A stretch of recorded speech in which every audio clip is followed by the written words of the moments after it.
বনি ইসরাইলের এক আবেদ যার নাম হলো জুরাইজ, অনেক আল্লাহওয়ালা। আবেদ মানে কি বোঝা যায়? যে আল্লাহকে ভয় করে, নামাজ পড়ে, রোজা রাখে, নেক আমলের লাইনে অগ্রগামী হয়।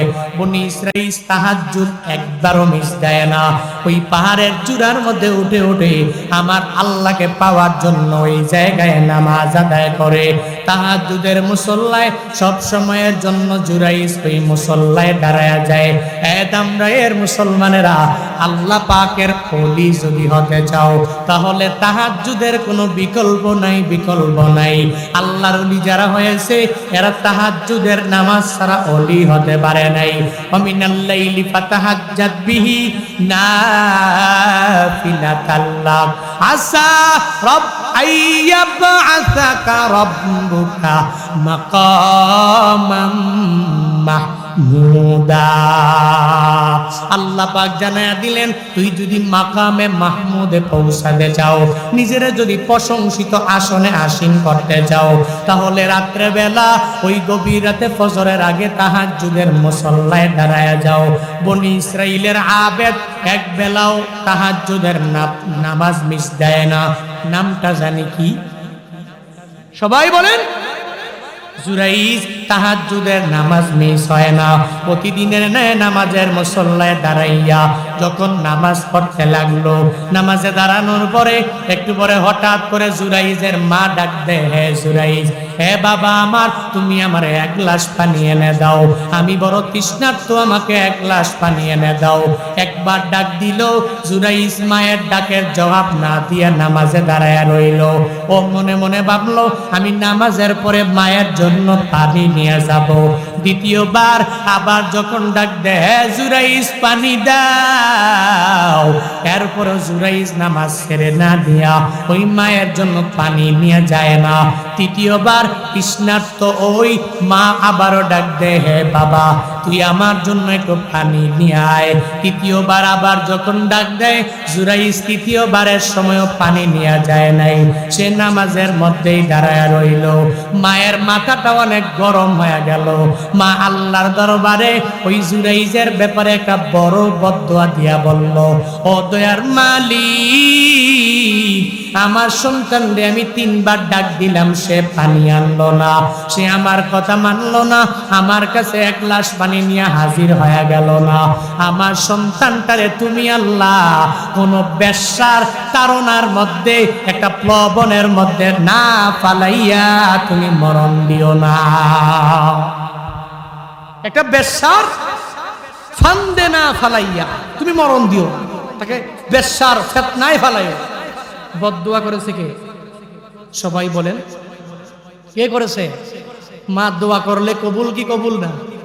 বদদুয়া করলে, মায়ের বদদুয়া আমার মাওলার দরবারে কবুল হয়ে গেল।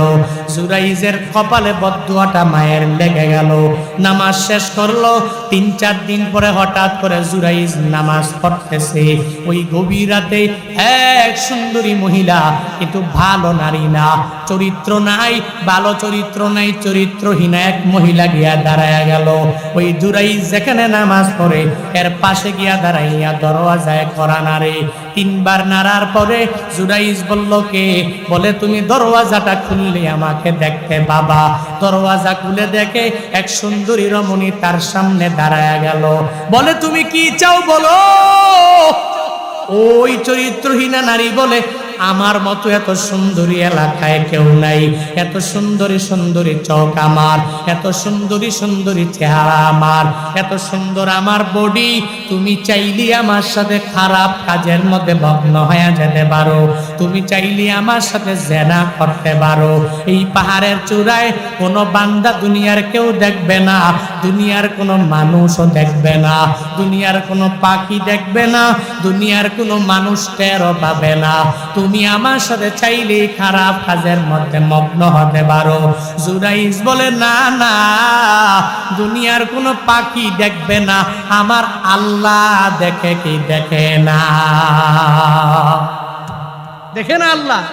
দুনিয়ার পাখি দেখবে না, কোনো মানুষ জানবে না, আমার আল্লাহ তো ভালো করে জানে।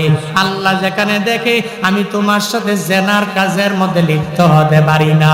যাও যাও ও নারী, আমি তোমার সাথে খারাপ কাজ করতে পারি না। ওই মহিলা বলে, আমি অন্য জায়গায় চলে আসলাম, এই পথে গেলে এই লোক আমার সাথে জেনা করবে না। পাহাড় থেকে নেমে গেল। নেমে আসার পরে দেখে এক রাখাল সারাদিন পরিশ্রম করে ঘুমানো অবস্থায়, যে রাখালের কাছে রাখালরে বলে, ঘুম থেকে জাগায়া বলে, ও রাখাল আমি দেখতে কেমন? বলে ভারী সুন্দরী। বলে খারাপ কাজ করবানি, চলো জেনার কাজের মধ্যে লিপ্ত হয়ে যায়।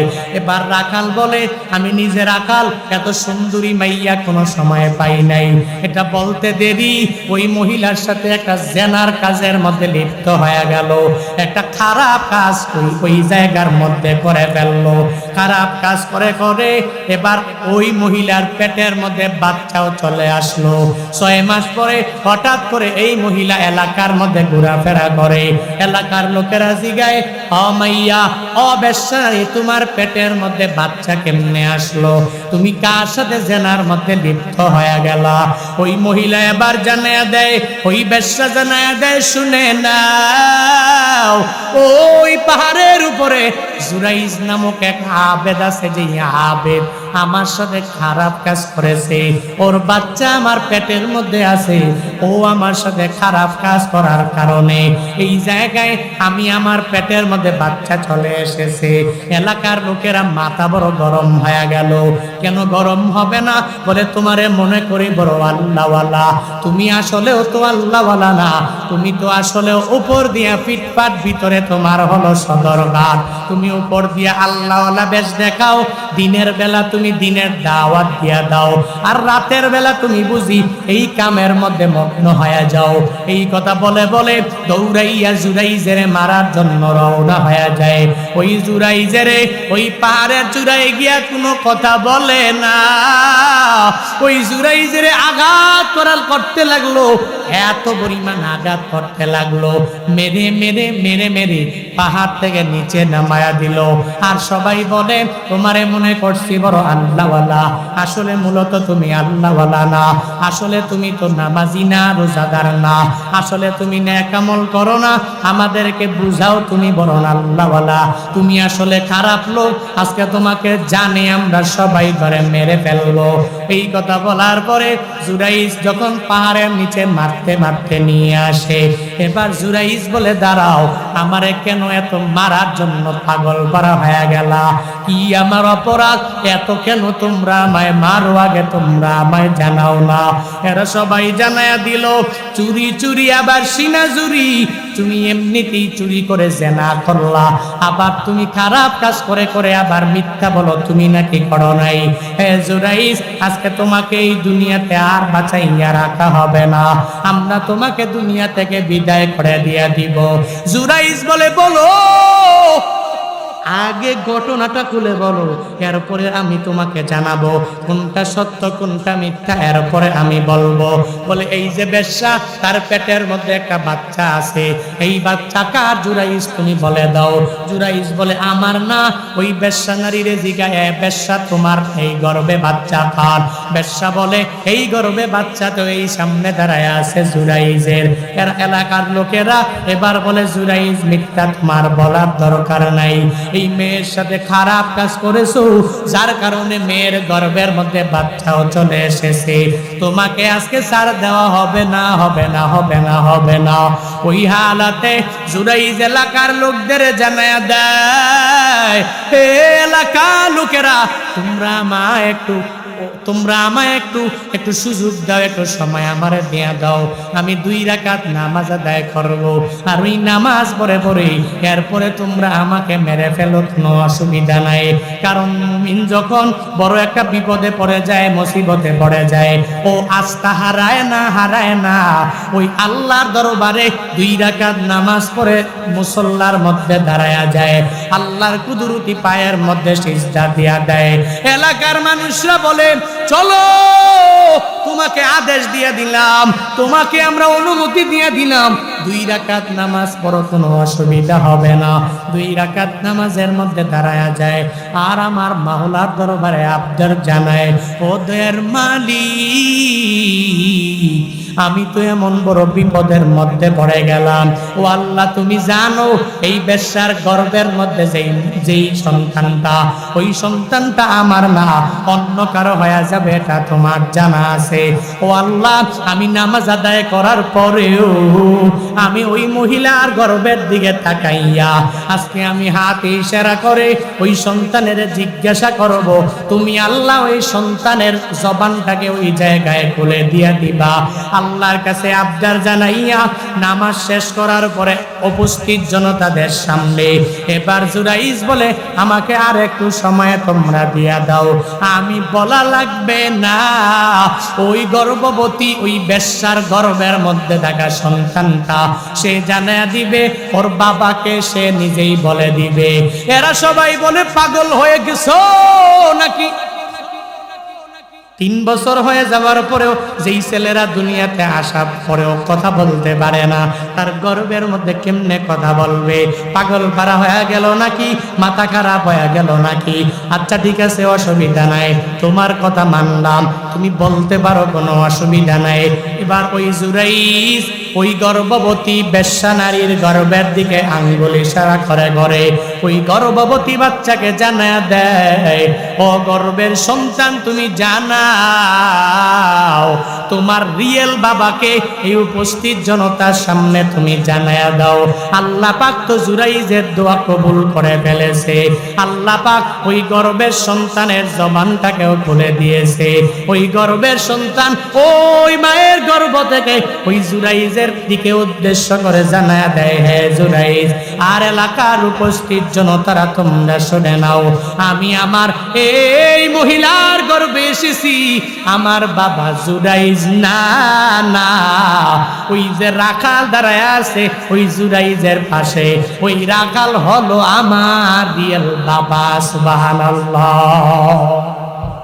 আল্লাহ বলেন, ও নবী আমার, আপনার রব আপনাকে আদেশ দিয়েছেন, আপনি সাহাবায়ে কেরাম আপনার উম্মতদেরকে জানায়া দিবেন, আপনার উম্মতেরা এক আল্লাহর ইবাদত করবে, অন্য কারো ইবাদত করবে না। নবীর জামানায় কাফেরের সংখ্যার অভাব ছিল না, যারা এক আল্লাহকে মানত না, যারা মদিনাওয়ালা নবীরেও মানত না, যারা কোরআনের কোনো আয়াতকে ফলো করে আমল করত না, যারা সর্বাবস্থায় আল্লাহর সাথে শরীক লাগাইয়া ওই বাইতুল্লাহর মধ্যেও যারা 360টা মূর্তি ঢুকাইয়া ওই মূর্তিগুলোকে এরা পূজা করে করে করে মনে করত ওই মূর্তি তাদেরকে পূজা করার মাধ্যমে ভাগ্য ফিরাইয়া দিতে পারবে, ওই মূর্তি তাদেরকে ছেলে দিতে পারবে, ওই মূর্তি এদেরকে মেয়ে দিতে পারবে, ওই মূর্তি এদেরকে সন্তান দিতে পারবে। এই চিন্তা নিয়ে নিয়া এরা মূর্তি পূজার মধ্যে পাগল পারা হইয়া মূর্তি পূজক হইয়া নবীর কোনো কথাই এরা মানত না। ওই সময়ে আল্লাহ পাক নবীর উপরে আয়াত নাজিল করে জানায়া দিলেন, নবী আমার, ও পয়গম্বর, আপনাকে যে আমি দুনিয়ার মধ্যে পাঠাইলাম এই দুনিয়ার মানুষদেরকে কিছু আমলি আলোচনা করার জন্যে। এই দুনিয়ার মানুষগুলো আসমানের রবরে মানে না, এই দুনিয়ার মানুষগুলো এরা জমিনের রবরে মানতে পারে না। আসমান জমিনের রবের একনিষ্ঠ বান্দা হইয়া ইবাদতের লাইনে এরা অগ্রগামী হতে পারে না। ও নবী আমার, আপনি এদেরকে নির্দেশ দিবেন আর উপদেশ দিয়া দিবেন, এরা যেন এক আল্লাহ ছাড়া দুনিয়ার কারো ইবাদত না করে। এক আল্লাহ ছাড়া ইবাদত যে করে ওটার নাম শিরিক, আর শিরিক যে করে ওই বান্দাকে বলা হয় মুশরিক।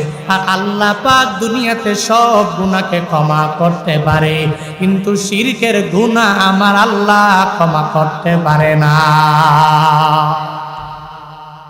কোম্পানির ম্যানেজিং ডিরেক্টরের দিকে তাকায়া দেখো,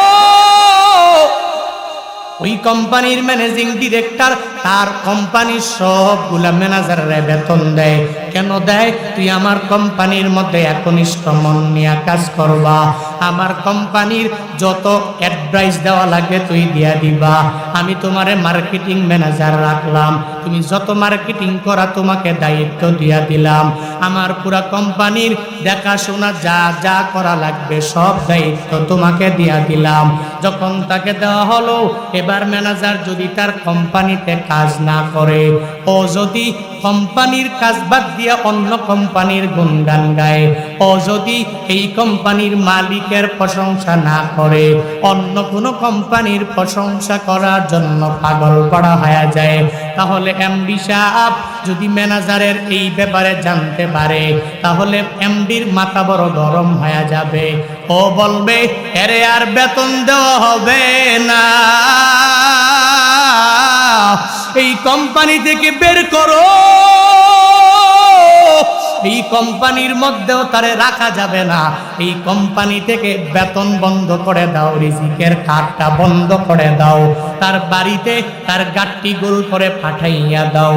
এর কারণ হলো আমার কোম্পানিতে থাকবে, আমার খাবে, আবার আমার গুণগান না গাইয়া অন্যের গুণগান গাওয়ার জন্য পাগল করা হয়ে যাবে।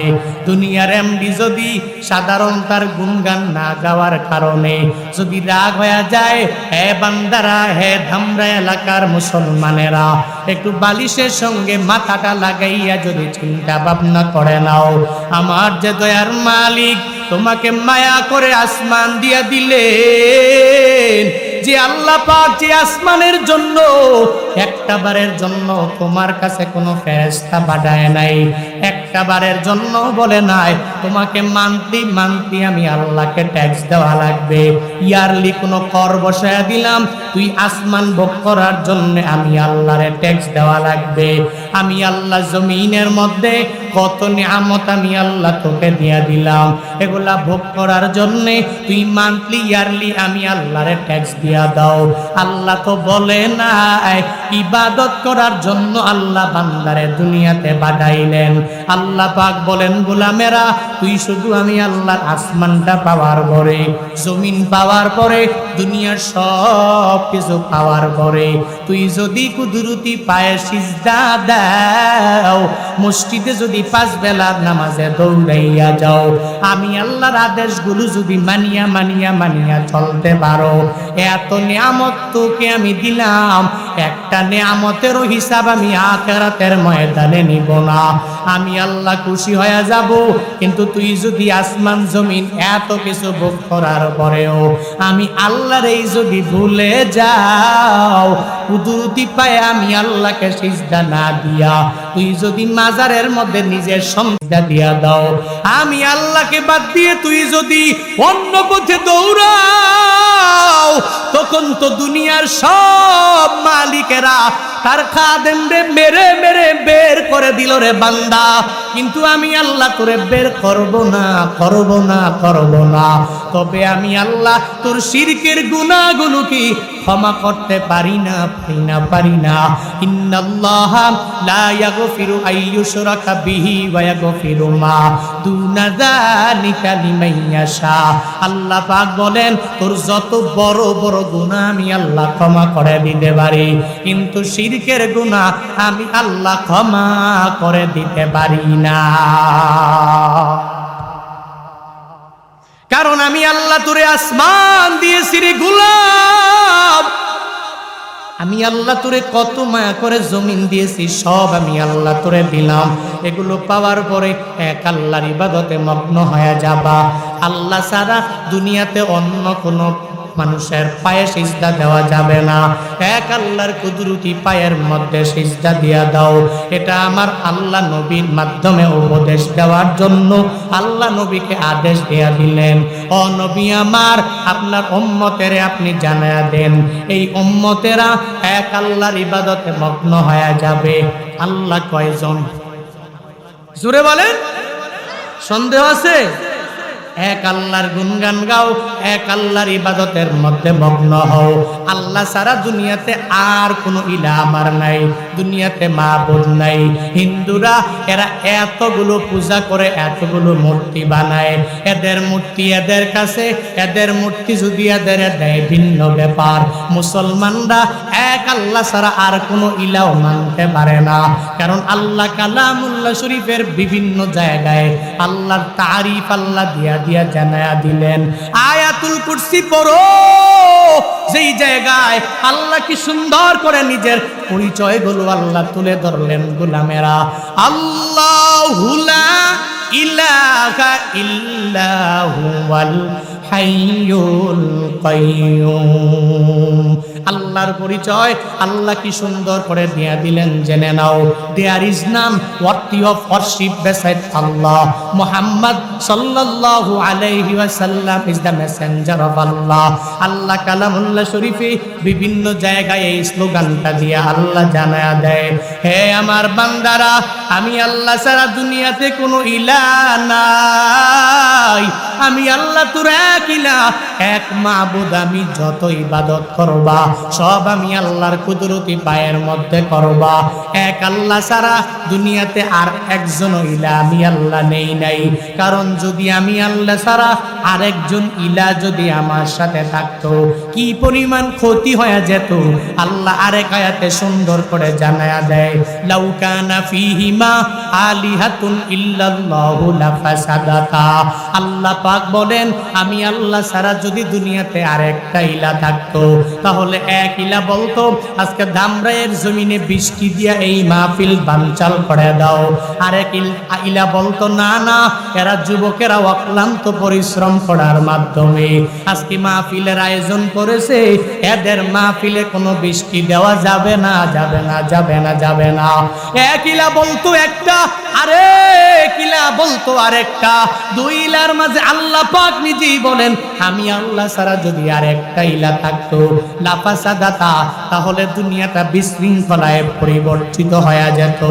আমি আল্লাহ তো এমন আল্লাহ, এক আল্লাহর সিদ্ধান্ত নিয়ে আমি আল্লাহ আসমান চালাই। আমি আল্লাহ এক সিদ্ধান্ত নিয়ে দুনিয়ার সব মানুষ চালাই, এক সিদ্ধান্ত নিয়ে দুনিয়ার প্রাণীদেরকে চালাই, এক সিদ্ধান্ত নিয়ে জমিনটা চালাই, এক সিদ্ধান্ত নিয়ে আমি আল্লাহ সূর্য চালাই। আমি আল্লাহ এক সিদ্ধান্ত নিয়ে চন্দ্র চাঁদটাকে আমি আল্লাহ চালাই। আমি আল্লাহ ছাড়া দুনিয়াতে আর কোনো ইলাহ নাই রে বান্দা। তুই আমি আল্লাহর ইবাদতে মগ্ন হয়ে যাও। এক আল্লাহ ছাড়া অন্য কারো পায়ে সিজদা দেওয়া যাবে না, ঠিক কিনা? এক আল্লাহর পায়ে সিজদা ঠেকাও। ও ধামরাইয়ের মুসলমানেরা, এক আল্লাহর কুদরতি পায়ে সিজদা ঠেকাও, এক আল্লাহর গুণগান গাও। মসজিদের মধ্যে 5 বেলার নামাজে চলে যাও। হিলফুল ফুলুল যুব সমাজ, আপনাদেরকে উদ্দেশ্য করে একটা আমলের কথা বলি। কি সুন্দর করে একরকম পাঞ্জাবি আপনারা বানাইলেন, দেখলেও ভালো লাগে। এত সুন্দর করে সপ্তম বার্ষিক ওয়াজ ও দুয়ার মাহফিল দিয়া দিলেন। তবে পায়ে ধরে ধরে ধরে বারবার বলি, উলামায়ে কেরাম রে মোহাব্বত করে ভালোবেসে দাওয়াত দিয়া বয়ান শুনলেন। তবে মসজিদের মধ্যে যাইয়া 5 বেলার নামাজ আদায় করা লাগবে। ওয়াজ মাহফিল করলেই আল্লাহ পাকের পাশ থেকে ক্ষমা পেয়ে জান্নাত পাওয়া যাবে না। আল্লাহ হাসরের ময়দানে আপনার ডাইকা ডাইকা জিজ্ঞাসা করবে না, হে আমার বান্দা, দুনিয়াতে কত টাকা দিয়া বক্তা আইনা তুই ওয়াজ করাইলা? তোর ওয়াজটা কি কত বড় হয়ে গেল? তোর ওয়াজ তুই পুরা জিন্দেগির মধ্যে কয়টা তুই করাইলা? একটা বারের জন্য ওই আল্লাহ তোমাকে বলবে না। আল্লাহ পাক ওদিন বলবে, আউয়ালু মা ইউহাসাবু বিহিল আবদু ইয়াউমাল কিয়ামাতিস সালাহ। আল্লাহ পাক প্রথম তোমারে জিজ্ঞাসা করবে, হে গোলামেরা আয় আয়, তুই দুনিয়াতে নামাজ কয় ওয়াক্ত পড়েছ, কয় ওয়াক্ত সাল্লাহ? তুই কয়টা রোজা রেখেছো আর কয়টা রোজা তুই কজা করে ফেললা, কি পরিমাণ নেক আমলের লাইনে তুই অগ্রগামী হয়ে গেলা। ধারাবাহিকভাবে আগেই তো নামাজের হিসাব নেওয়া হবে, আগে রোজা নেক আমলের হিসাব নেওয়া হবে। ওয়াজ মাহফিলের প্রায়োরিটি দেওয়ার আগে ওই মসজিদের প্রায়োরিটি দাও। মুয়াজ্জিনের আজান শুনে আর বাসায় থাকা যাবে না। এখন থেকে আজকের এই মাহফিল থেকে শিক্ষা নিয়ে নিয়ে বাড়িতে যাও। আমি বক্তার হাতে ওয়াদাবদ্ধ কারা কারা হইবা, হুজুর আজকে থেকে 5 বেলার নামাজ পড়বো, 1 ওয়াক্ত নামাজও আমি ছাড়ব না। কারা কারা পারবা 2টা হাত তুইলা আমার আল্লাহরে দেখায়া দাও। লিল্লাহি তাকবীর। পারবেন তো ইনশাআল্লাহ? নিয়ত করেন, নিয়ত করেন, চেষ্টা করে আল্লাহ পাক হিদায়াত নামক দৌলত দিয়ে নামাজে যাওয়ার মতো তৌফিক দেখ। সকলে পড়ি আমিন। আরো জোরে পড়েন। ওয়াজ মাহফিলের আগে কি কথা বলেন না কেন? আগে কি? এরপর রোজা, যাকাত, হজ, এরপর ওয়াজ মাহফিল। যদি আমলের লাইনে চাকাটাকে ধার করার জন্য মাঝে মাঝে বয়ান শুনতে হয়, দিবেন, কোনো অসুবিধা নাই। তবে আমি আগে প্রায় জায়গায় গেলে বলি, আগে মসজিদগুলোকে মুসল্লি দ্বারা ভরপুর করুন। কিয়ামতের একটা লক্ষণ হলো, নবীজি বলেছেন তাদের কিয়ামতের আগে আমার উম্মতের মাঝে যে মসজিদগুলো, মাসাজিদুহুম আমিরা ওয়া হিয়া খারাবুম মিনাল হুদা, তাদের মসজিদগুলো হবে চাকচিক্যময়, মাগার ওটা হেদায়াত থেকে বিলকুল শূন্য হবে। মসজিদ যদিও সুন্দর, ফজরে নাই মুসল্লি, জোহরে নাই মুসল্লি, আসরে নাই মুসল্লি, মাগরিবে নাই মুসল্লি, এশায় নাই মুসল্লি, মসজিদে মুসল্লি পাওয়া যাবে না। মাগার মসজিদ হবে সুন্দর। এটা বর্তমানে আমাদের মসজিদগুলোতে এরকম সময় আসে নাই। কথা বলেন না কেন? আমার তো মনে হয় চলে আসছে। ওদিন এক প্রোগ্রামে যাওয়ার পথে মাগরিব পড়বো এক মসজিদে ঢুকলাম, ঢোকার পরে দেখি ইমাম সাহেব নামাজ পড়াচ্ছে, মুসল্লি 3 জন। যেই সময়ে কিয়ামত হবে, ইদা জুলজিলাতিল আরদু জিলজালাহা, মাগরিবের ওয়াক্তে মাত্র 3 জন মুসল্লি আর ইমাম। আমি আর আমার ড্রাইভার যাওয়ার পরে 2 জন বাড়ছে। বুঝতে পারছেন বিষয়টা?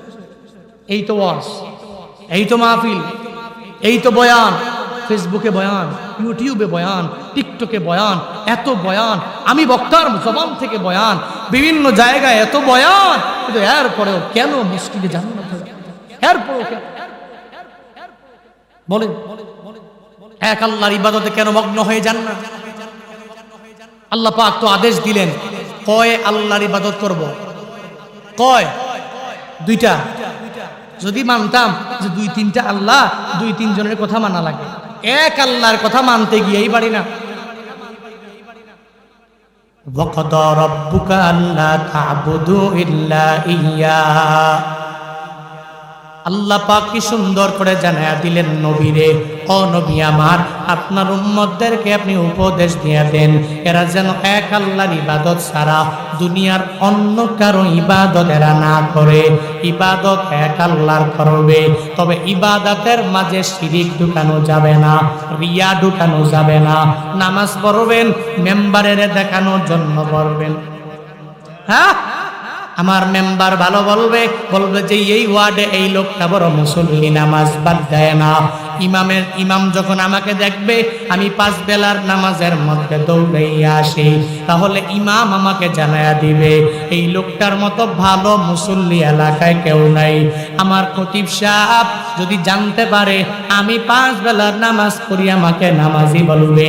আমি বাজারের যাওয়ার পরে আমি নামাজ পড়ে গেলে এলাকার লোকেরা আমারে ভালো মানুষ বলবে। এই চিন্তা নিয়ে ইবাদত করা যাবে না। আল্লাহর পক্ষ থেকে প্রতিদান পাওয়ার লক্ষ্যে নামাজে যাওয়া লাগবে, আল্লাহর পক্ষ থেকে প্রতিদান পেয়ে যাব এই চিন্তা নিয়ে রোজা রাখা লাগবে, আল্লাহর পক্ষ থেকে নেক আমল করে করে প্রতিদান পেয়ে যাব এই চিন্তা নিয়ে নেক আমল করা লাগবে। 1 নম্বরে ইবাদত। আর জোরে বলেন, এক নম্বরে আল্লাহর ইবাদত, দুই নম্বরে হলো মা বাবার খেদমত। এটা আল্লাহ পাকের ঘোষণা আল্লাহ জানায়া দিলেন। আল্লাহ পাক বলেন, ও নবী আমার, আপনার উম্মতেরা এক নম্বরে আমি আল্লাহর ইবাদত করবে। ইবাদত করার পরে এরা মা বাবাকে ভুলে যাবে না, ওই মা বাবার কথা মেনে মেনে এরা চলবে। এর একমাত্র কারণ, মা বাবা যেই পরিমাণ কষ্ট এদের জন্য করেছে, দুনিয়াতে এত পরিমাণ কষ্ট এদের জন্য কেউ করে নাই। যেই মা বাবার মাধ্যমে আমি দুনিয়া দেখতে পেরেছি, যেই মা বাবার মাধ্যমে আমি দুনিয়ার নাজ নেয়ামতগুলো ভোগ করলাম, যেই মা বাবার উসিলায় আমি দুনিয়াতে টাকা পয়সার মালিক হয়ে গেলাম, যেই মা বাবার মাধ্যমে আমি দুনিয়াতে এত আরামে আয়েশে চলাফেরা এবারে, ওই মা বাবার সাথে অন্যায় আচরণ করা যাবে না, ওই মা বাবার সাথে ভালো আচরণ করা লাগবে। এই আদেশ আমার না, এই আদেশ দিয়েছেন একজন, চিল্লায়া বলো তার না। আল্লাহ পাক আদেশ দিয়া দিলেন, এর মানুষ, এক নম্বরে আমি আল্লাহর ইবাদত করে নাও, দুই নম্বরে আল্লাহর পরে তুই তোর মা বাবার খেদমত করে নাও। ওই মা বাবার সাথে ভালো আচরণ কেন করবা? এটা যদি মনের মধ্যে প্রশ্ন জেগে যায়, আল্লাহ পাক অপর আয়াতের মধ্যে সুন্দর করে জানায়া দিলেন, মানুষ তুই তোর মা বাবার সাথে ভালো আচরণ কেন করবা? কারণ মা যেই পরিমাণ কষ্ট তোমাকে গর্ভের মধ্যে নিয়ে নিয়ে করলেন, যেই মা 10টি মাস পর্যন্ত তোমারে গর্ভে নিয়ে নিয়ে ওই জায়গায় বড় করলেন, একটা বারের জন্য ওই মা বলে নাই ইনজেকশন দিয়ে আমার ছেলেরে মেরে ফেলা লাগবে, একটা বারের জন্য বলে নাই ওই গর্ভে নিয়ে এত কষ্ট পাওয়ার পরেও মা অসহ্য হয় নাই। যেই মা গর্ভে নিয়ে নিয়ে নিজে নিজে আরামে বিছানার মধ্যে ঘুমাইতে পারে নাই, যেই মা এক কাত থেকে আরামে আরেক কাত হতে পারে নাই, যেই মা সব পরিবারের লোকেরা চলে গেল বেড়াইবার জন্য, মায়ের সামনে যখন আসলো ওই স্বামী, আসার পরে স্ত্রীকে জানায়া দিল, স্ত্রী আমার, সবাই মিলে এক জায়গায় বেড়াইবার জন্য যাওয়া লাগবে, ও স্ত্রী আয় আয়, তোর সঙ্গে নিয়ে আমিও বেড়াইবার জন্য যাব। তখন মা সন্তানটারে গর্ভে নিয়ে বেড়াইবার জন্য যাওয়াটাকে প্রায়োরিটি দেয় না। মা জানায়া দেয়, স্বামী আমার, আপনি আপনার পরিবার নিয়ে যান, আমার বাকি ছেলে মেয়েরা যাবে, আমি যেতে পারি না, কারণ স্বামী আমার গর্ভে আমার ছেলে অথবা মেয়ে, আমি আমার ছেলে মেয়ের গর্ভে নিয়ে নিয়ে আমি মা আমার বেড়াইবার জন্য যাওয়াটাকে প্রাধান্য দিতে পারি না। আমি আমার ছেলে মেয়ে সন্তানটারে গর্ভে নিয়ে নিয়া আমার কোনো জায়গায় ঘুরতে যাওয়াটা প্রাধান্য দিতে পারি না। ওই মা গর্ভে নিয়ে নিয়ে এত পরিমাণ কষ্ট করলেন। শুধু তাই না, দুনিয়াতে আসার সময়ও বালতি বড় রক্ত তোমার জন্য আমার জন্য জড়াইলেন। আমি প্রায় জায়গায় গেলে এক মায়ের কথা আমি প্রায় জায়গায় গেলে বলার চেষ্টা করি। রাজশাহী মেডিকেল কলেজ, ওই কলেজের মধ্যে এক গর্ভবতী মায়ের নিয়ে আসা হলো। ওই মাকে আনার পরে ওই জায়গায় মায়ের চেকআপ গুলো শেষ করার পরে ডক্টরেরা সিদ্ধান্ত নিয়ে নিল, যদি মাটারে চাও তাহলে সন্তান পাওয়া যাবে না, আর যদি সন্তানটা চাও তাহলে মাটাকে পাওয়া যাবে না। ওই মহিলার গার্ডিয়ানের কাছে ডাক্তারেরা দৌড়াইয়া যায়। গার্ডিয়ানের কাছে যাইয়া ওই গার্ডিয়ানের দরবারে দাঁড়াইয়া দাঁড়াইয়া বারবার বলতে লাগলো, আপনি কি মহিলার স্বামী নাকি? বলে হা হা, আমি হলাম ওই মহিলার স্বামী। বলে একটা সিদ্ধান্ত নেওয়ার জন্য আমরা আপনার দরবারে হাজির হয়ে গেলাম। ওই স্বামী জানা দেয়, তোমরা আমায় কি সিদ্ধান্ত দেওয়ার জন্য বলো, জানাও আমার ছেলে হয়েছে নাকি মেয়ে হয়েছে, আমাকে তোমরা একটা সুসংবাদ নিয়ে দাও, যে সুসংবাদ নিয়ে আমি অনেক হ্যাপি হয়ে যাব। ডাক্তাররা বলে না না, তোমার ছেলেও হয় নাই, তোমার মেয়েও হয় নাই, তোমার স্ত্রীটা যদি চাও তাহলে সন্তানটাকে পাওয়া যাবে না, আর যদি সন্তানটা চাও তাহলে স্ত্রীটাকে পাওয়া যাবে না।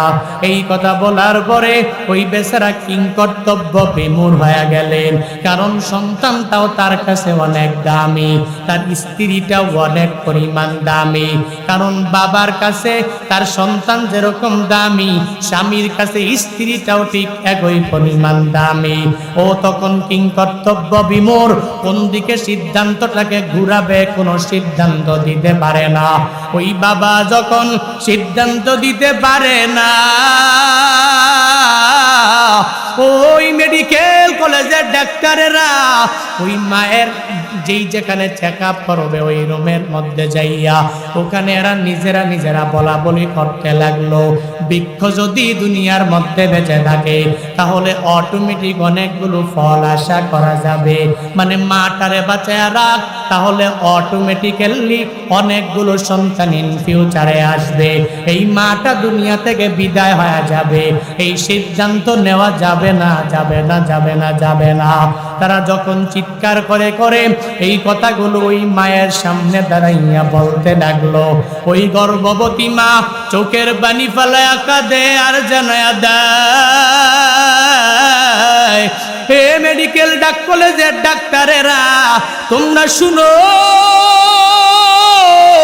আমি মা গর্ভে নিয়ে আমার সন্তানরে কি পরিমাণ কষ্ট করেছি, যেই সন্তানের জন্য আমি মা কত রাত পর্যন্ত ঘুমাইতে পারি নাই, যেই সন্তানের জন্য আমি মা ঠিকমতো সকাল বেলার খাবার খাইতে পারি নাই, যেই সন্তানের জন্য আমি মা দুপুরেও খাবার খাইতে পারি নাই, যেই সন্তানের জন্য আমি মা হইয়া এত পরিমাণ কষ্ট করেছি, ওই সন্তান আমার কারণে আজকে দুনিয়া থেকে বিদায় হয়ে যাবে, আমি মা দুনিয়ার মাঝে বেঁচে থাকবো, এটা হবে না, হবে না, এটা হতে পারে না।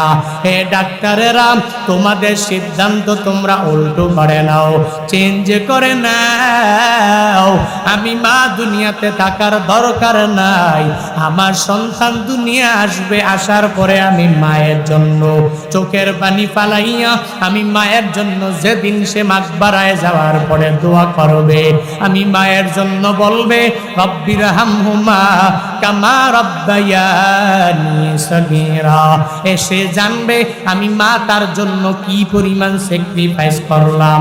আমি মায়ের কবর জাহান্নামের যদিও গর্ত হয়ে যায়, আমার সন্তান আমার মাকবারার সামনে গিয়া দাঁড়াইয়া আমি মায়ের জন্য যেদিন চোখের পানি ফালাইয়া ফালাইয়া দোয়া করবে, ও দয়ার মালিক আমার মায়ের কবর তুমি জান্নাতের বাগান বানায়া দাও, আমার সন্তানটা মায়ের মাকবারার সামনে দাঁড়াইয়া দোয়া করতে দেরি হবে, আমি মায়ের কবর যদিও জাহান্নামের গর্ত হয়ে যাক না কেন, সন্তানের দোয়ার বদৌলতে আমি মায়ের কবর আমার আল্লাহ জান্নাতের বাগান বানায়া দিবে। আতিনা ফি দারে দুনিয়া না হাসান, আতিনা ফি দারে উকবা না হাসান, ইয়া গিয়াসাল মুস্তাগীসিন হাদিনা নফদিকারা বিল উলুমে ওয়াল বিনা, হর গরিদে নেকো তু তৈয়ার है, जुन्ना मांगे उस तो बेजारो है।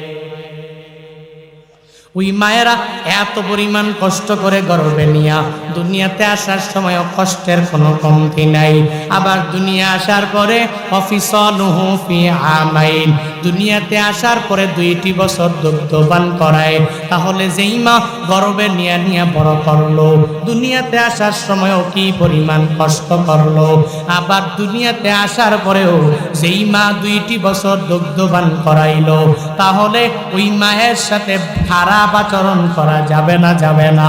ওই মা যদি বৃদ্ধ হয়ে যায় তাহলে ভালো আচরণ করা লাগবে, ইহসান করা লাগবে। কি পরিমাণ ইহসান করবা, বলে ওই মা বাবা যদি তোমার ছোটবেলায় যদি অল্প দেয়, বৃদ্ধ হয়ে যাওয়ার পরে আরো বেশি দিয়া দিবা। মা বাবা ছোটবেলায় যদি অল্প দামের খাবার খাওয়ায়, তাহলে বৃদ্ধ হয়ে গেলে তুমি দামি দামি খাবার খাওয়াইবা। ওই মা বাবা ছোটবেলায় টাকা পয়সার অভাবের কারণে তোমাকে অল্প টাকার দামের গজের কাপড় কিনা জামা বানালো, তুমি বুদ্ধ হয়ে যাওয়ার পরে মা বাবারে ওই টাকা দিয়া গস কাপড় কিনে দিবা না, আরো দামি কাপড় দিয়া এর উপরে বানায় দিবা। এই পরিমাণে ইহসান করবা। বলে ইহসান এমন একটা জিনিসের নাম যেই বান্দাটা বলে নেওয়ার সময় নেয় কম, দেওয়ার সময় দিয়া দেয় অনেক পরিমাণ বেশি। ওই পরিমাণে ইহসান ওই মা বাবার সাথে করা লাগবে। আদেশ আমার না, আদেশ করেছেন কে? আমি করেছি? কে করেছেন? আরো জোরে বলেন। আল্লাহ পাকের কথাগুলোকে আমি নকল করি, কোরআনের কথাগুলোকে নকল করে করে বলি। আল্লাহ আদেশ দিয়েছেন তুই 1 নাম্বার আমি আল্লাহর ইবাদত করবা। কার? সবাই বলেন। 2 নাম্বারে খেদমত, ইবাদত, খেদমত মানে বোঝা গেল এক আল্লাহর ইবাদতের পরে তোমরা মা বাবার খেদমত করো, এটা আদেশ। কার? কেন করব? কারণ মা কষ্ট কম করে না। জীবনের মূল কষ্ট মায়ের, প্রসব বেদনা,